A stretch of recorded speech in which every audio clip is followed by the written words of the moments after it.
ఈరోజు వాక్యము కీర్తనల గ్రంథము 54వ అధ్యాయము 4వ వచనం.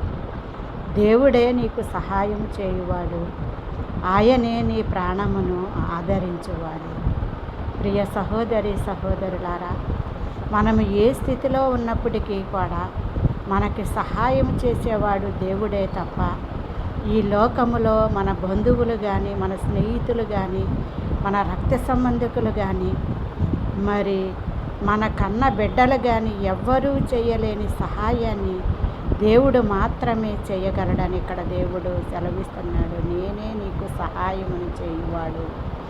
మన మనుషుల వైపు చూసి మరి నిరీక్షిస్తూ వ్యర్థముగా కాలం గడిపే కన్నా సృష్టికర్త అయిన దేవుని వైపు చూస్తూ ఆయన్ని నమ్మకముగా అనుసరిస్తూ ఆయనలో దీన మనస్సు కలిగి నీవు ఆయన్ని అడిగినట్లయితే ఆయన నీకు సహాయము చేసేవాడు. ఎందుకంటే మరి అనుభవముతో నేను చెప్పగలుగుతున్నాను, మనుషుల సహాయము వ్యర్థమే, మరి రాజుల సహాయము వ్యర్థమే, అధికారుల సహాయము వ్యర్థమే. మనుషులు నమ్ముకున్నట కంటే, రాజులు నమ్ముకున్నట కంటే యెహోవాను ఆశ్రయించటం మేలని దేవుడు చెప్పడం జరిగింది.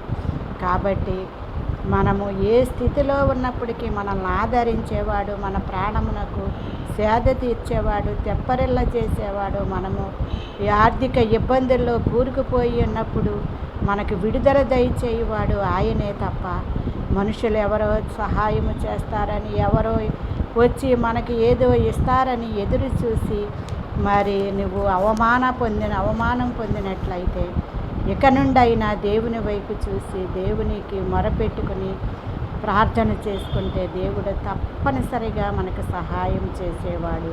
ఆమేన్.